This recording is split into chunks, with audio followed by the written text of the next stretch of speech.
할렐루야. 이 시간 다 같이 기도하겠습니다. 아버지께 참으로 예배하는 자들은 신령과 진정으로 예배할 때가 오나니 곧 이때라. 아버지께서는 이렇게 자기에게 예배하는 자들을 찾으시느니라. 하나님은 영이시니 예배하는 자가 신령과 진정으로 예배할지니라.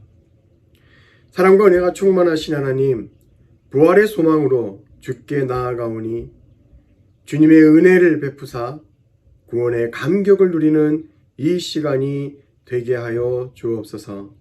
예수님의 이름으로 기도드렸사옵나이다. 아멘.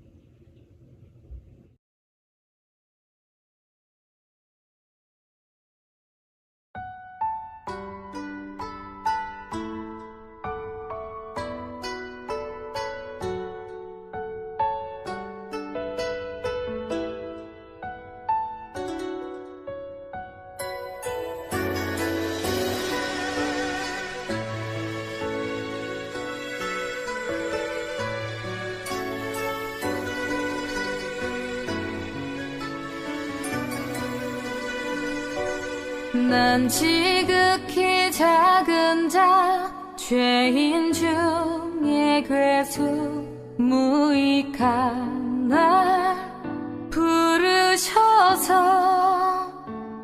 간절한 기대와 소망 부끄럽지 않게 십자가 정케 하셨네.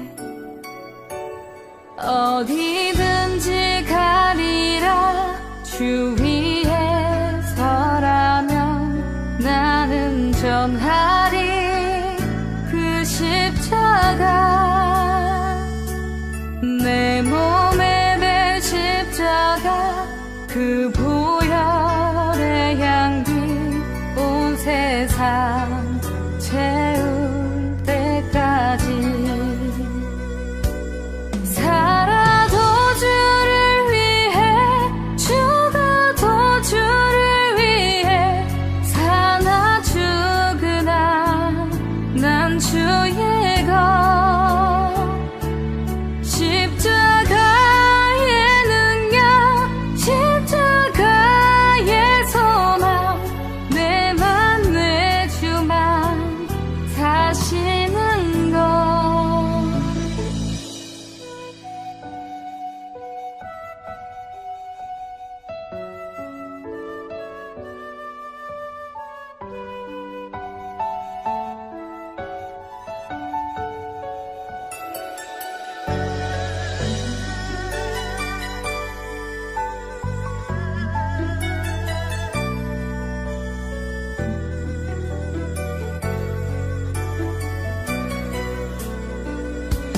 살아도 주를 위해 죽어도 주를 위해 사나 죽으나 난 주의 것. 십자가의 능력 십자가의 소망 내 안에 주만 사시는 것. 살아도 주를 위해 죽어도 주를 위해 사나 죽으나 난 주의 것. 십자가의 능력 십자가의 소망 내 안에 주만 사시는 것. 난 지극히 작은 자 죄인 중에 괴수 무익한 날 부르셔서 간절한 기대와 소망 부끄럽지 않게 십자가 정케 하셨네. 내 사랑 나의 십자가.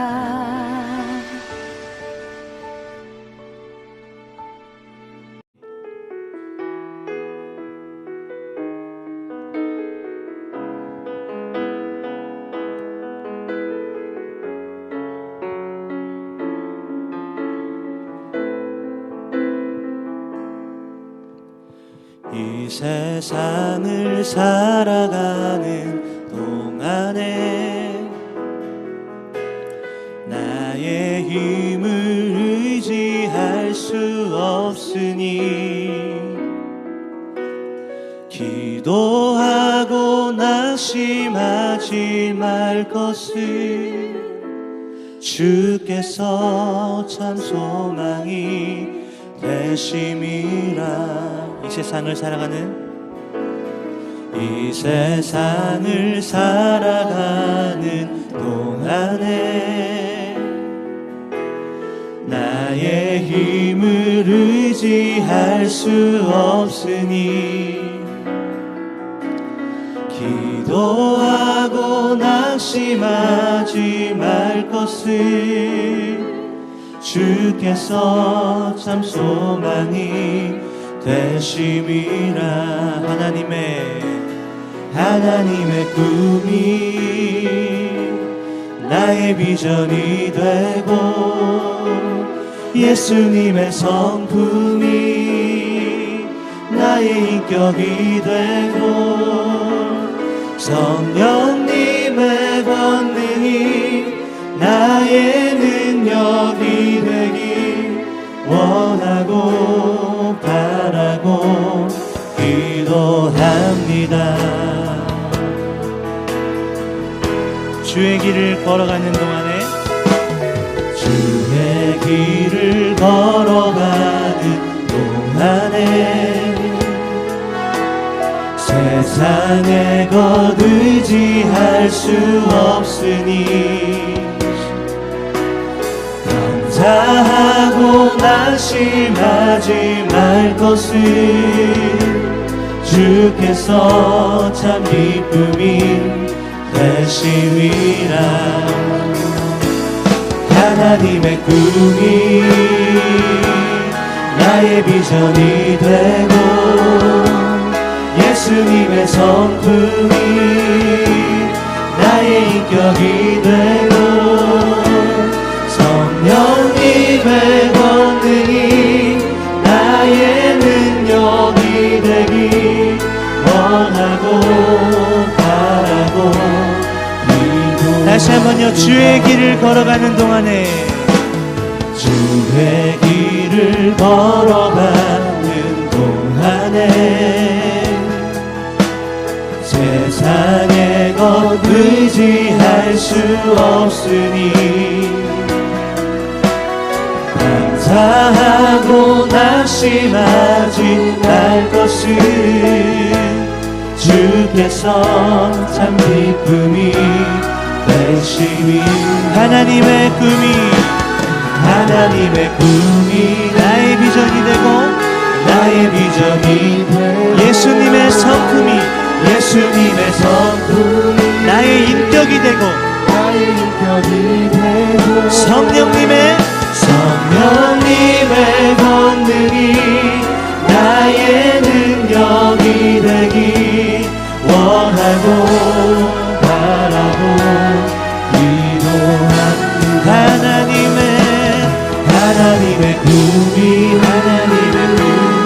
나의 비전이 되고 예수님의 성품 나의 인격이 되고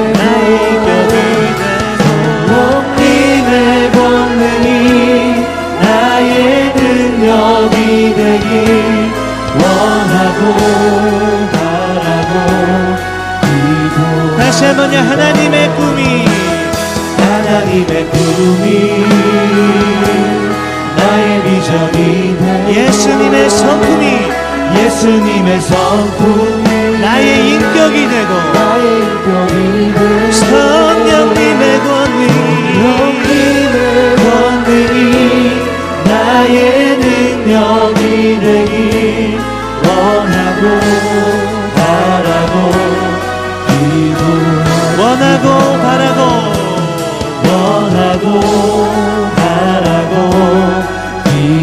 다시 한번 마지막으로 간절히 원하고 바라고 기도합니다. 우리의 원하고 삶 가운데 신실하신 응답으로 역사하시는 주님께 우리 찬양과 감사의 박수 올려드립니다. 아멘.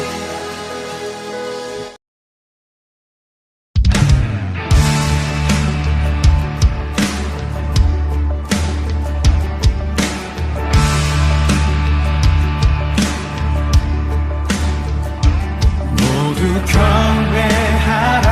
사망을 이기신 주 우리 예수 부활하셨네.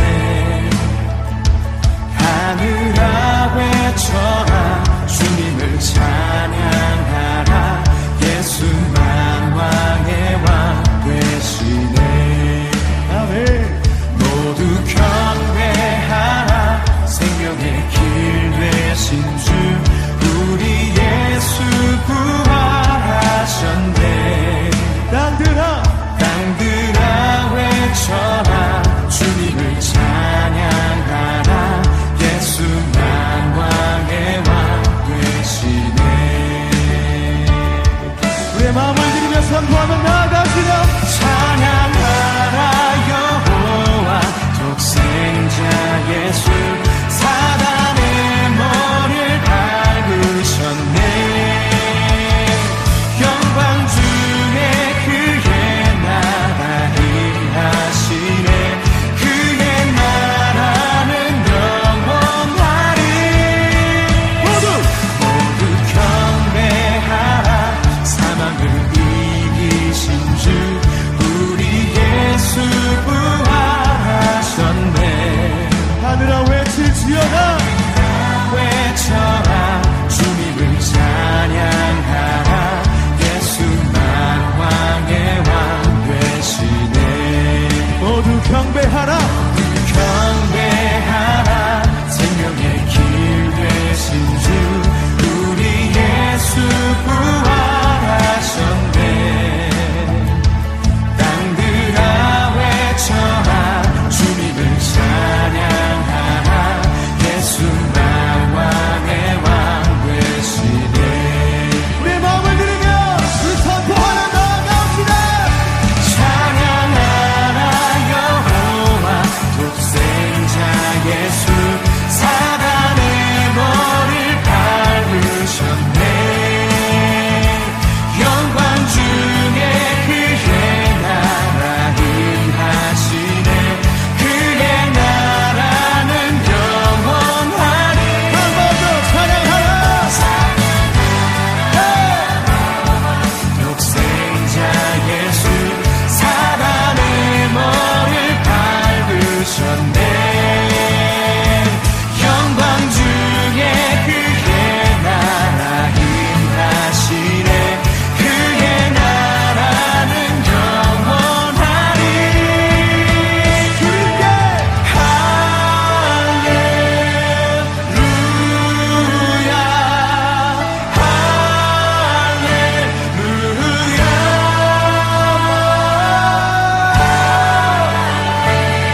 아멘.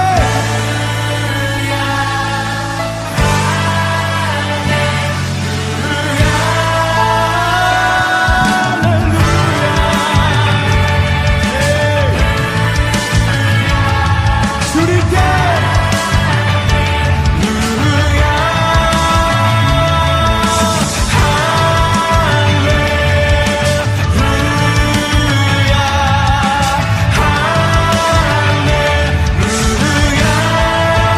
모두 경배하라. 생명의 길 되신 주 우리 예수 부활하셨네. 우리 두 손 들고 선포합시다. 주님을 찬양하라. 예수만 왕의 왕 되시네. 할렐루야, 빛으로 오신 예수님을 높여드리며 찬양합니다. 뜻에 따라 십자가에서 죽으셔서 우리의 모든 죄를 용서해 주시고 예수 그리스도의 피 흘리심으로 우리가 주님의 자녀됨을 고백합니다. 주님의 피로 죄인이 아닌 깨끗하게 씻긴 자가 되게 하시고 부활하시어 자유롭게 해주시며 주님을 믿음으로 영생을 주시니 감사합니다. 주님을 따르는 자 기뻐하게 하시옵소서. 주님의 자녀된 우리를 서로 마음을 다하여 사랑하며 선한 일꾼이 되도록 격려하시며 뒤로 물러나 멸망할 자들이 아니라 믿음을 가지고 생명을 얻는 자들 되게 하시니 감사드립니다. 주님과 함께하는 삶이 기쁨이요 참 진리이며 우리와 늘 언제나 동행하시니 감사드립니다. 오늘 주실 말씀에 온 마음과 정성을 쏟아 듣게 하시고 주님을 통해 죄에서 참 자유를 누리며 말씀 안에서 하나님을 만나며 놀랍고도 강력한 예수님의 사랑으로 우리의 속사람을 강건케 해주실 은혜 또한 감사드립니다. 하나님 당신만이 홀로 존귀와 영광, 찬양 받으시기에 합당하십니다. 지금 온 세계가 코로나19로 아파하고 있습니다.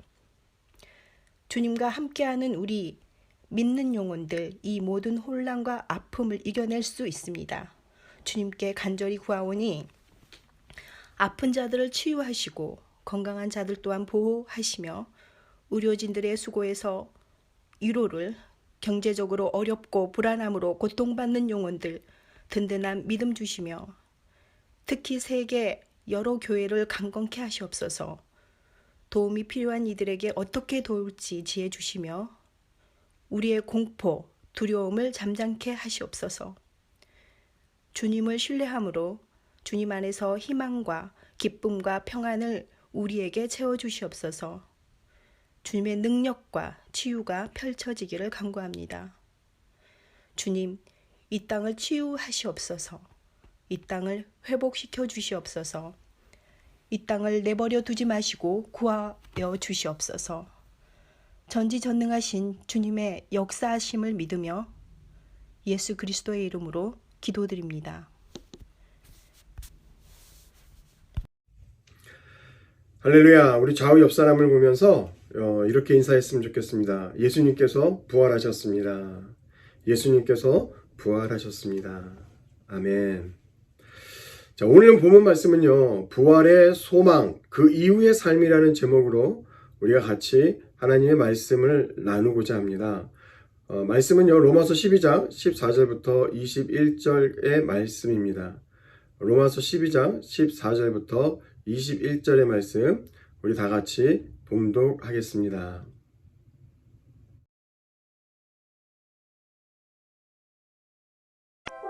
여러분을 박해하는 사람들을 축복하십시오. 축복을 하고 저주를 하지 마십시오. 기뻐하는 사람들과 함께 기뻐하고 우는 사람들과 함께 우십시오. 서로 한 마음이 되고 교만한 마음을 품지 말고 비천한 사람들과 함께 사귀고 스스로 지혜가 있는 채 하지 마십시오. 아무에게도 악을 악으로 갚지 말고 모든 사람이 선하다고 생각하는 일을 하려고 애쓰십시오. 여러분 쪽에서 할 수 있는 대로 모든 사람과 더불어 화평하게 지내십시오. 사랑하는 여러분, 여러분은 스스로 원수를 갚지 말고 그 일은 하나님의 진노하심에 맡기십시오. 성경에도 기록하기를 원수 갚는 것은 내가 할 일이니 내가 갚겠다고 주님께서 말씀하신다 하였습니다. 내 원수가 줄이거든 먹을 것을 주고 그가 목말라 하거든 마실 것을 주어라. 그렇게 하는 것은 내가 그의 머리 위에다가 숯불을 쌓는 셈이 될 것이다 하였습니다. 악에게 지지 말고 선으로 악을 이기십시오.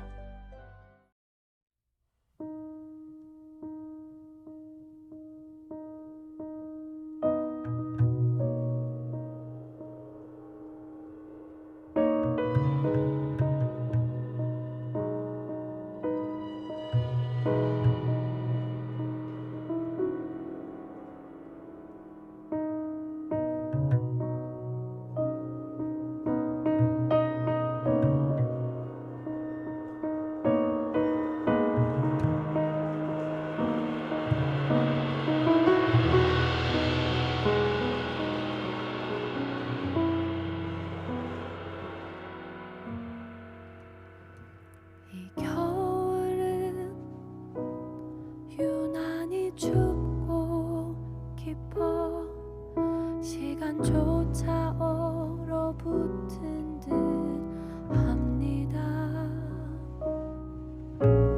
지난 날 화사했던 순간들은 까마득히 먼 옛일 같습니다. 깊은 겨울밤 홀로 잠에서 깨어나 눈 덮인 창밖을 바라보노라며 계절은 나지막한 목소리로 이렇게 속삭이는 듯 합니다. 마냥 그렇게 상심 말라고 이 혹독한 시절에만 배울 수 있는 아름다운 노래가 있으니 다시 꿈을 꾸라고 다시 살아내라고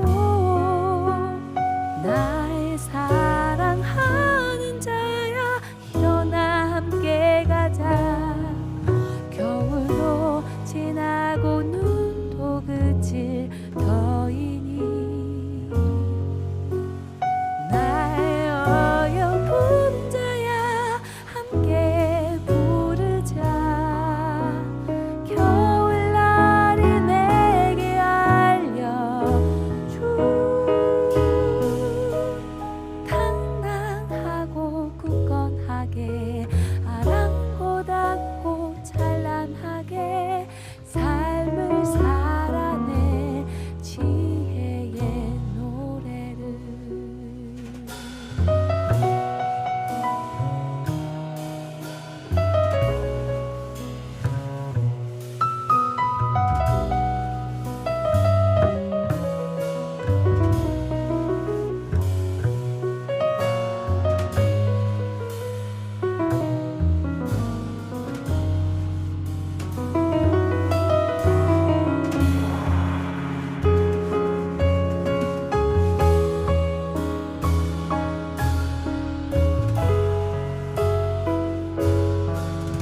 마냥 그렇게 상심 말라고 이 혹독한 시절에만 배울 수 있는 아름다운 노래가 있으니 다시 꿈을 꾸라고 다시 살아내라고 나의 사랑하는 자야 일어나 함께 가자. 겨울도 지나고 눈도 그칠 터이니 나의 어여쁜 자야 함께 부르자. 겨울날이 내게 알려준 당당하고 굳건하게 아랑곳하고 찬란하게 삶을 살아내 차갑고 치열한 삶을 살아내 지혜의 노래를.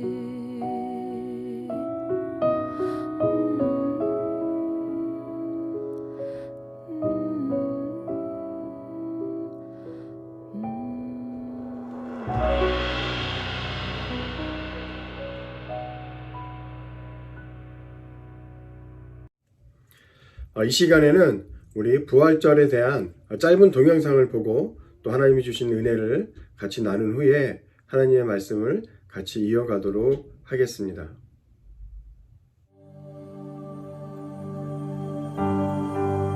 그날은 흐느껴 울어야 하는 날이었습니다. 패배의 날이기도 했죠. 그날은 비평가와 무신론자들이 손가락질하며 너희 구원자는 존재하지 않는다라고 우리를 조롱해야 하는 날이었습니다. 그의 죽음이 이를 증명했기 때문입니다. 그는 이미 땅속에 묻혔고 사라졌으며 이제 곧 모두의 기억에서 잊혀질 것입니다. 그날은 어둠이 짙게 깔리는 슬픔의 날이어야 했습니다. 그날 고통과 혼란에 빠진 그의 제자들은 감당하지 못할 절망을 겪었어야 했습니다. 그날 무덤을 찾은 두 여인도 그곳에서 예수님의 시체가 아닌 다른 것을 찾을 거라곤 생각하지 못했습니다. 그날은 슬퍼하며 울어야 하는 날이었기 때문입니다. 하지만 그분께서 이 날을 변화시키셨습니다. 이날은 기쁨의 날, 승리의 날이 되었습니다. 하나님의 자녀들이 즐거워하며 그분은 살아계시다고 외칠 수 있는 날이 되었습니다. 그는 다시 일어나셨고 절대 잊혀지지 않을 것입니다. 이 날이 모든 어둠과 슬픔을 몰아냈습니다. 그리고 모든 죄와 수치를 깨끗게 하셨습니다. 이날 사명과 약속 그리고 희망이 예수님의 참된 제자들에게 넘쳐 흘렀습니다. 이날은 역사의 경종을 울리는 날이기도 했습니다. 우리의 왕이신 예수님이 뱀의 머리를 상하게 하셨습니다. 그는 죽음의 사슬을 끊어내시고 우리를 죄에서 구원하셨습니다. 절망의 눈물이 기쁨의 눈물로 바뀌었고 슬픔의 날이 경배의 날이 되었습니다. 바로 오늘 예수님께서 부활하셨습니다.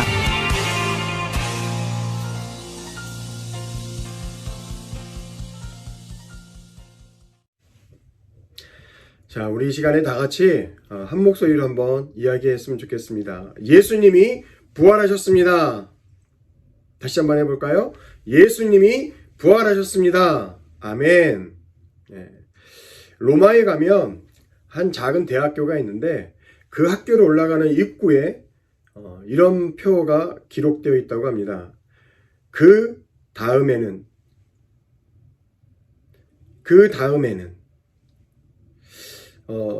그 대학교 입구에 그 다음에는 이라는 표가 기록된 배경에는 이런 이야기가 있습니다. 한 가난한 청년이 대학을 가기 위해 한 장학재단을 찾아갔습니다. 그는 그곳에서 만난 귀족에게 내가 공부를 하고 싶은데 돈이 없으니 나를 후원해 주십시오라고 부탁했습니다. 그때 그 귀족은 그 청년에게 이런 질문을 합니다. 공부를 왜 하려고 하는데? 네, 저는 변호사가 되려고 합니다. 변호사는 왜 되려고 하는데? 네, 저는 변호사가 돼서 어려운 사람들을 돕고 싶습니다. 그 다음에는? 네, 그 다음에는 제가 큰 돈을 벌어서 사회사업을 크게 하고 싶습니다. 그랬더니 그 귀족이 또 묻습니다. 그 다음에는? 네, 그 다음에는 제 이름으로 사회에 큰 공헌을 할 수 있는 큰 업적을 남기고 싶습니다. 그 귀족은 계속해서 또 묻습니다. 그 다음에는? 청년은 고민을 하다가 이렇게 대답했어요. 그 다음에는 제가 죽겠죠. 그 순간 그 귀족은 그 청년에게 불같은 화를 내면서 이런 말을 했다고 합니다. 그 다음도 무엇을 해야 할지 모르는 사람이 어떻게 공부를 하겠다는 것입니까? 훗날 이 청년은 자기가 소망한 대로 대학을 졸업하고 법률을 졸업하고 큰 기업을 이루고 큰 자산가가 되어서 대학을 세웠다고 합니다. 그리고 그 대학 입구에다가 이런 표를 만들어 놨어요. 그 다음에는, 그 이후에는. 무슨 말입니까? 우리가 공부를 하기를 원합니다. 근데 왜 공부를 해야 하죠? 우리가 큰 비전을 가지고 꿈을 가지고 살아갑니다. 왜 그런 꿈을 가지고 살아가야 되는 것이죠? 우리는 그 목적을 바라만 보고 그 목적을 내 삶 속에 어떤 의미가 있으며 왜 이루어야 하는지 그 근본적인 이유를 모르고 목표만 바라보고 살아가는 인생들이 얼마나 많이 있는 줄 모릅니다. 사랑하는 성도 여러분, 이 시간 이 질문을 부활의 기쁨을 맞이하는 저와 여러분에게 저는 같이 한번 던져보기를 원합니다. 네, 오늘 예수님이 부활하셨습니다. 2000년 전에 예수님이 사망 권세를 이기시고 예수 그리스도께서 무덤 문을 여시고 부활하셨습니다. 그런데 그 부활의 기쁨, 그 부활의 소식, 그것을 받아들이고 기뻐하고 그것을 믿는 우리들에게는 그 다음에는 그 기쁜 소식이 우리에게 무엇을 의미하고 있느냐는 것입니다. 사랑하는 성도 여러분, 그런 의미에서 우리가 지금까지 살펴보고 있는 이 로마서 12장 말씀은 우리에게 얼마나 중요한 말씀인지 알지 못합니다. 왜냐하면 이 바울이 로마서 12장에서 우리에게 권면하고 있는 이 내용이 바로 부활의 기쁨을 누린, 부활의 그 은혜와 그 감격을 경험한 우리들이 그 이후에 우리의 삶은 어떠한 삶을 살아야 하는지, 그 이후에 우리의 삶은 어떤 삶이 되어야 하는지에 대해서 바울은 명확하게 우리에게 말해주고 있는 말씀이기 때문에 그렇습니다.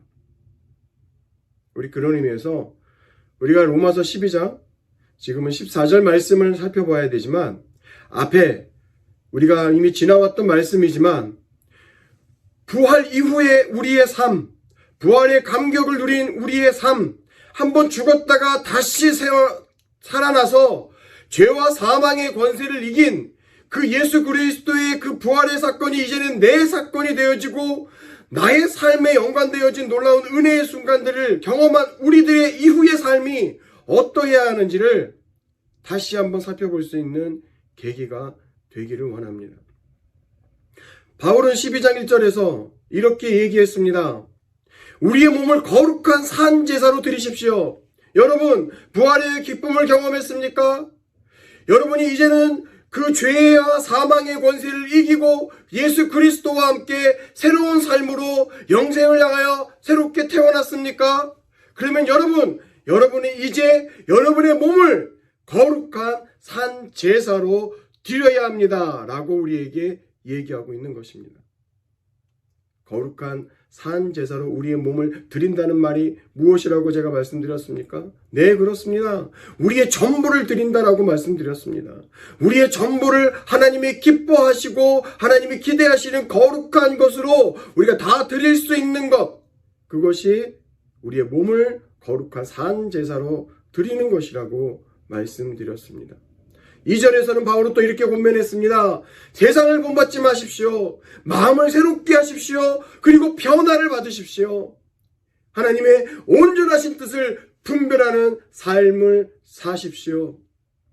여러분, 부활을 경험했습니까? 부활의 그 놀라운 은혜를 체험해서 하나님 앞에 예배자로 그 놀라우심을 행함을 찬송하고 찬양하며 높여드립니까? 그럼에도 불구하고 저와 여러분의 삶이 여전히 세상 가운데 있다면, 그럼에도 불구하고 저와 여러분의 삶이 여전히 죽기 이전에, 거듭나기 이전에 그 악한 죄의 습관 가운데 묶여 있다면 우리는 부활의 기쁨을 경험하지 못한 사람일 것입니다. 우리가 찬송하는, 우리가 높여드리는 그 부활의 소식은 나와는 전혀 상관없는 그러한 소식이 될 것입니다. 3절에서 바울은 이렇게 또 권면했습니다. 믿음의 분량대로 자신에 대하여 생각하십시오. 믿음의 분량대로 자신에 대하여 생각하십시오. 다른 사람에 대해서 생각하지 마시고, 다른 사람의 형편과 사정을 생각하지 마시고 나에 대해서 생각하십시오. 하나님이 말씀을 주셨습니까? 그것을 가지고 다른 사람을 보지 말고 나를 생각하십시오. 부활의 감격과 기쁨을 경험했습니까? 그것을 가지고 다른 사람을 바라보지 마시고 나의 삶을 바라보십시오. 바울은 그렇게 우리에게 권면하고 있는 것입니다. 그리고 4절에서 8절에 이렇게 우리에게 권면했습니다. 믿음의 분량대로 받은 선물을 사용하십시오. 네, 우리가 교회 안에서 신앙의 공동체로 살아갈 때 하나님 우리에게 아름다운 지체로서 지체를 섬기고 세상을 섬길 수 있는 선물을 주셨다고 했습니다. 성령의 은사를 주셨다고 했습니다. 예언이면 예언의 봉사와 봉사대로 가르침은 가르침대로 격려와 구제와 지도의 자선에 대한 그런 놀라운 달란트를 우리에게 주셨다고 바울은 얘기했습니다. 그것을 어떻게 하라고요? 네, 사용하라고 말합니다. 교회를 위해서 사용하라고 말합니다. 이웃을 위해서 사용하라고 말합니다. 세상을 섬기는 도구로, 하나님을 그리스도를 증거하는 도구로 사용하라고 권면하고 있습니다. 여러분, 사용하고 계십니까? 여러분이 가진 하나님이 주신 그 놀라운 선물을 그리스도의 영광을 위해서, 교회의 다움을 위해서 여러분 사용하고 계십니까? 그리고 9절에서 이렇게 권면합니다. 거짓 없는 사랑을 행하라. 악을 미워하고 선을 붙들라. 무슨 말입니까? 정말 하나님을 사랑한다면 그것이 거짓된 사랑이 아니라, 거짓된 믿음의 고백이 아니라 그것이 정말이라면 우린 악을 미워하게 돼 있다는 것이죠. 하나님의 놀라우신 그 아름다우심을 우리가 붙들고, 그 생명을 붙들고, 그 복음을 붙들고 살아가게 돼 있다는 것입니다. 그리고 10절에서 자기 자신보다 남을 더 존경하라고 말합니다. 남을 존경하실 수 있는 저와 여러분이 되기를 원합니다. 여러분, 내가 나를 믿는 거, 내가 나를 소중히 여기는 거, 내가 나의 삶을 거룩하게 아름답게 만들어가는 거 중요합니다. 그러나 우리가 그리스도의 십자가의 사건을 우리가 진짜 제대로 묵상했다면 우리는 우리 자신보다 남을 더 사랑하고 섬기고 그 사람을 존경할 수 있는 삶이 되어질 것입니다. 그리고 11절에 바울은 게으르지 말고 열심히 일하라. 성령의 뜨거운 마음으로 주님을 섬기라고 말합니다. 성령의 뜨거운 마음, 우리의 마음이 아니라 하나님의 마음으로, 우리의 일이 아니라 하나님의 일을 행하라고 우리에게 권면하고 있는 것이죠. 그리고 12절에 소망 중에 기뻐하고 환난 중에 인내하고 쉬지 말고 기도하라고 말하고 있습니다. 지금 어려운 시기를 극복합니다.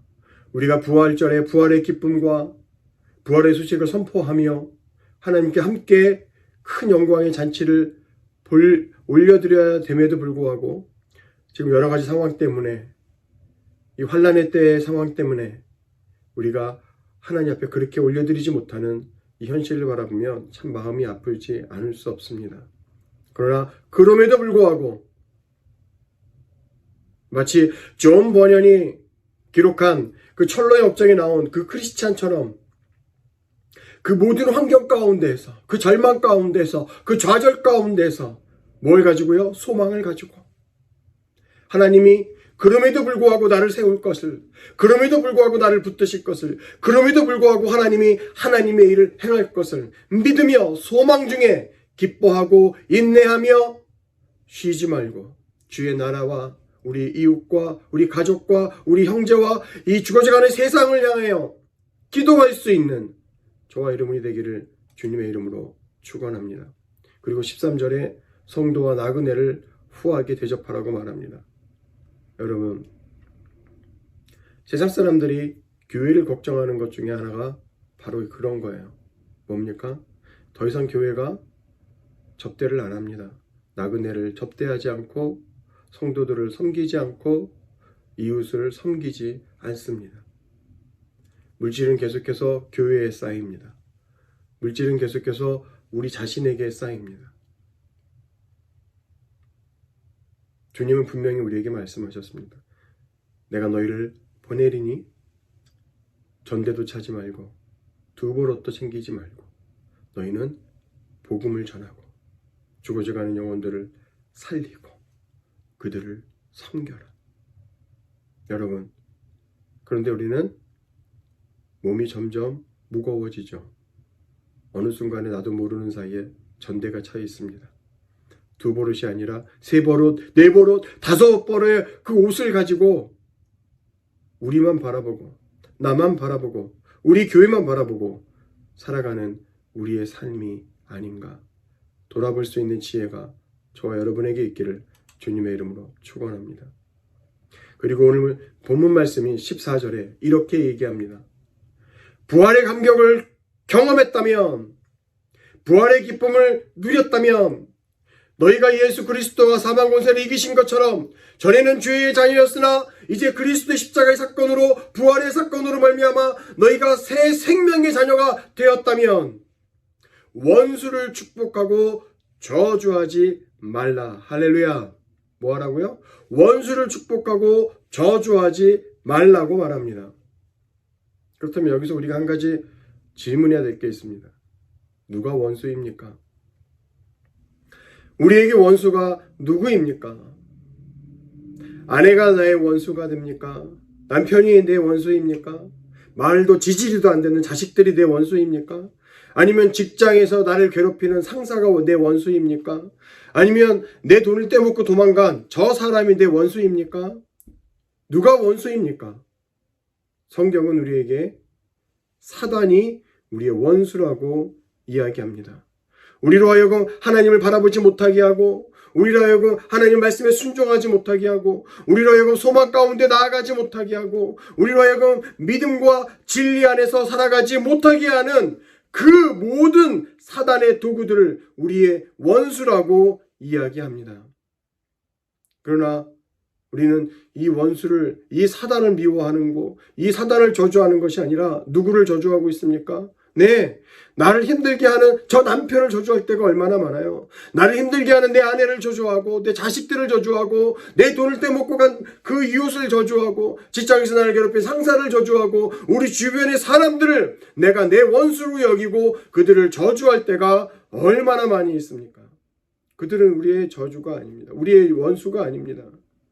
우리의 저주의 대상이 아니에요. 그들은 어떤 사람들입니까? 우리의 사랑의 대상인 것입니다. 우리의 복음을 증거해야 될 생명의 대상인 것입니다. 하나님이 우리를 둘씩 짝을 지어서 세상 가운데 보낼 때 우리의 섬김의 대상이고 우리의 존경의 대상이고 우리가 붙들어야 될 대상이 바로 그들인 것입니다. 여러분, 여러분에게 있어서 원수는 누구입니까? 분명한 분별의 의식을 가지고 우리의 원수를 대적하여 승리할 수 있는 저와 여러분이 되기를 주님의 이름으로 축원합니다. 그렇기 때문에 오늘 바울은 내가 원수로 여기고 있는 그 대상을 뭐하라고요? 축복하라는 겁니다. 저주하지 말고 사랑하라는 겁니다. 그들에게 내가 가지고 있는 아름답고 선하고 그 귀한 것들을 가지고 섬기고 축복하고 나누라고 우리에게 권면하고 있는 것입니다. 그럴 때 하나님의 사랑과 하나님의 나라가 세워지는 그 아름다운 것들을 우리가 보게 될 것입니다. 15절에 바울은 이렇게 또 권면합니다. 기뻐하는 사람들과 함께 기뻐하고 슬퍼하는 사람들과 함께 슬퍼하십시오. 우리 주변을 바라보면 이런 사람들이 있습니다. 남들이 기뻐할 때 그 기쁨에 동참하지 못하는 사람들이 있어요. 그 기쁨을 같이 동참하고 그 기쁨이 내 기쁨이 되어져서 함께 어우러지고 그걸 같이 기뻐하며 나누며 함께 즐거워하는 것이 아니라 그걸 방관자처럼 바라보고 저 사람들은 왜 저래? 별로 기쁘지도 않는 것 같고 뭘 그렇게 기뻐해? 라고 판단하는 사람들이 있어요. 또 어떤 사람들이 있습니까? 슬퍼할 때 같이 슬퍼하지 못하는 사람들이 있습니다. 그 사람이 당하는 고통과 아픔을 바라보고 내가 그래도 저 고통 가운데 저 환난 가운데 같이 있지 않은 게 얼마나 다행인지 모르겠어. 무슨 말이죠? 그들은 그 고통과 그들의 슬픔이 그냥 그들 거예요. 나하고는 전혀 상관이 없는 것입니다. 우리가 같이 교회 안에서 같은 지체라고 얘기하면서 한 공동체라고 예수 안에서 한 몸이라고 얘기하면서도 내 형제의 아픔이 내 아픔이 아니에요. 내 형제의 슬픔이 내 아픔이 아닙니다. 내 슬픔이 아닙니다. 뭐예요? 안도하는 것이죠. 그 슬픔이, 저 형제의 슬픔이 내 슬픔이 되지 않은 거에 대해서 안도합니다. 내 형제의 고통이 지금 나의 고통이 아닌 거에 대해서 안도하는 거예요. 감사하는 거예요. 이거는 크리스찬의 삶이 아닙니다. 이거는 예수 안에서 한 지체된 삶의 모습이 아닌 것이죠. 사랑하는 성도 여러분, 우리 세관 공동체는 예수 안에서 기뻐할 때 함께 기뻐할 수 있는 저와 여러분이 되기를 주님의 이름으로 축원합니다. 우리 세관 공동체는 예수 안에서 함께 슬퍼할 때 같이 슬퍼할 수 있는 그런 공동체가 되기를 주님의 이름으로 축원합니다. 이어서 바울은 우리에게 이렇게 말합니다. 한 마음이 되라. 함께 기뻐하고 함께 즐거워하며 그리고 또 함께 슬퍼하고 함께 고통과 그 어려움을 같이 나누며 한 마음이 되라. 그러기 위해서 뭐 하라고요? 교만한 마음을 품지 마라. 우리가 마음이 교만해지면 우리가 함께 할 수 없는 그러한 성품과 인격을 갖게 되기 때문에 우리가 교만한 마음을 버리고 각자 더 겸손해져서 나보다 남을 낮게 여기고 내가 남을 더 존경하려고 하고 그들을 정말 예수 그리스도의 사랑 안에서 새롭게 발견할 수 있을 때 우리가 하나 되어질 수 있기 때문에 교만한 마음을 품지 말고 스스로 사람들 앞에 나를 높여 지혜 있는 척 하지 마라. 뭐 하지 말라고요? 지혜 있는 척 하지 말라는 거예요. 지혜 있는 척 하지 말라는 얘기는 무슨 말입니까? 지혜가 있다는 얘기, 없다는 얘기예요. 없어요. 여러분, 정말 지혜 있는 사람, 정말 똑똑한 사람은요, 스스로 높은 채를 하지 않습니다. 스스로 높아진 자리에 가려고 하지를 않아요. 지혜 있는 사람은 스스로 낮아져서 다른 사람이 나를 높일 때를 기다립니다. 스스로 낮은 자리에 가서 다른 사람이 나를 높은 자리로 올려줄 때까지 기다립니다. 왜? 그럴 때 그 영광이 제대로 된 영광이기 때문에. 여러분, 하나님 앞에서 겸손한 마음으로 서로를 바라볼 수 있는 저와 여러분이 되기를 주님의 이름으로 축원합니다.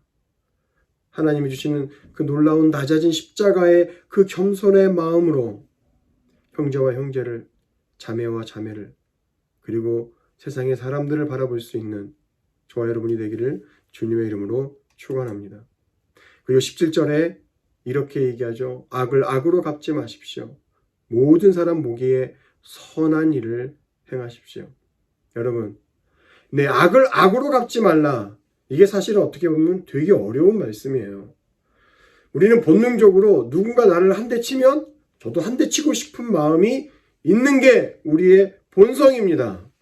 그게 자연스러운 거예요. 그거 가지고 누가 뭐라고 안 합니다. 오히려 한 대 맞는데 다른 데까지 더 때려달라고 하는 사람을 바보 취급하는 게 세상의 원리죠. 그런데 주님은 오른쪽 뺨을 맞으면 왼쪽 뺨을 내어놓으라고 했어요. 누가 겉옷을 달라고 그러면 소보로까지 다 벗어서 주라고 얘기했습니다. 그런데 오늘 바울은요, 이런 표현을 또 하고 있어요. 모든 사람 보기에 선한 일을 해라. 여러분, 이 말이 얼마나 중요한지 몰라요. 우리가 선을 행합니다. 착하게 삽니다. 그런데 우리끼리만 착한 일을 해요. 우리가 보기에 선한 일만 합니다. 근데 바울이 뭐라고 그랬어요? 모든 사람 보기에 선한 일을 행하라고 얘기하고 있습니다. 크리스찬이든 넌 크리스찬이든 믿는 사람이든 안 믿는 사람이든 모든 사람이 볼 때 선한 일을 행할 수 있는 지혜가 저와 여러분에게 있기를 주님의 이름으로 축원합니다. 그러면서 바울이 뭐라고 얘기합니까? 모든 사람들과 더불어 화평하라고 얘기합니다. 여러분, 우리가 세상 사람들과 우리의 기준만 가지고 우리의 기준을 내세워서 이야기하면 어떻게 그 사람들과 소통할 수 있겠습니까? 어떻게 더불어 화평할 수 있겠습니까? 우리가 크리스찬으로서 세상에 나가서 살아간다는 건 그들과 더불어 살아간다는 것을 의미합니다. 그들은 죽어져가는 영혼이고 죄인이고 버림받은 영혼이라고 단정 지으면서 구별되게 살아가는 것이 아니라 우리가 그들을 그리스도의 마음을 품고 사랑의 대상이요, 섬김의 대상이요, 구원의 대상이요, 우리가 존경할 수 있는 존경의 대상이 되어진다고 바라볼 수 있을 때 우리는 모든 사람이 보기에 선한 일을 행할 뿐만 아니라 그 모든 사람들과 더불어 화평할 수 있는 사람이 될 수 있는 것입니다. 그런데 이것을 어느 쪽에서 하라고요? 네, 바울이 우리 쪽에서 그렇게 하라고 그러는 거예요. 세상 사람들에게 우리를 받아들여라, 우리를 인정해라, 우리의 믿음과 우리가 생명이 있기 때문에, 진리가 있기 때문에, 우리가 옳기 때문에 너희들은 받아들여라. 너희들은 진리를 모르기 때문에 죄인이고, 너희들은 진리를 받아들이지 않기 때문에 하나님 앞에 죄인의 존재로서 살아갈 수밖에 없기 때문에 너희들이 우리를 받아들여라, 이렇게 얘기하지 않고 우리 쪽에서 그들을 받아들이라고 얘기하고 있어요. 우리 쪽에서 먼저 그들에게 나아가라고 얘기하고 있어요. 우리 안에 정말 진리가 있고 복음이 있다면, 우리 안에 정말 십자가의 사랑이 있고, 내가 죄인 되었을 때 그리스도께서 나를 위해서 십자가에 죽으셨다라는 그 놀라운 고백이 있다면, 우리 역시 예수 그리스도의 마음을 품고 죽어져가는 그 영혼들을 향하여 우리 쪽에서 내가 먼저 그들을 향하여 나아가게 돼 있다라는 것입니다. 그게 맞다라는 것입니다. 그게 부활의 기쁨을 경험한 그 이후에 감격을 가지고 살아가는 사람들의 삶의 모습이라고 바울은 우리에게 지금 이야기하고 있는 것입니다. 그리고 19절에서 직접 원수를 갚지 말라고 얘기합니다. 네, 우리에게 우리를 힘들게 하거나 또는 우리 어렵게 하는 사람들을 바라볼 때 우리는 자연스럽게 아까도 얘기한 것처럼 내가 직접 그 모든 일들을 갚아주고 싶어요. 누가 나를 한 대를 때리면 나도 때려주고 싶고, 누가 나의 걸 도적질하면 나도 그 사람 거 뺏어오고 싶고, 내가 당한 대로 그대로 그 고통을 그들에게 느끼게 해주고 싶은 마음이 우리에게 있습니다. 그러나 성경은 우리에게 그 본성을 따르지 말고 어떻게 하라고요? 직접 원수를 갚지 말고 그것을 하나님께 맡기라고 이야기합니다. 왜냐하면 우리는 똑같은 죄인이었기 때문에 하나님의 값없는 은혜와 사랑으로 말미암아 우리가 구원받은 존재가 되었다면 우리는 죄인이 죄인을 심판하고 그들을 정죄할 수 있는 자격이 우리에게 없기 때문에 그것을 하실 수 있는 분 누구예요? 하나님께 그것을 맡기라고 말합니다.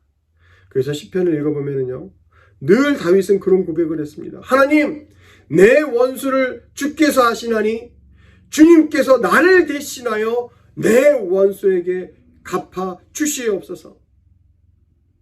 주님이 나를 대신하여 내 원한을 갚아 주시옵소서. 무슨 말입니까?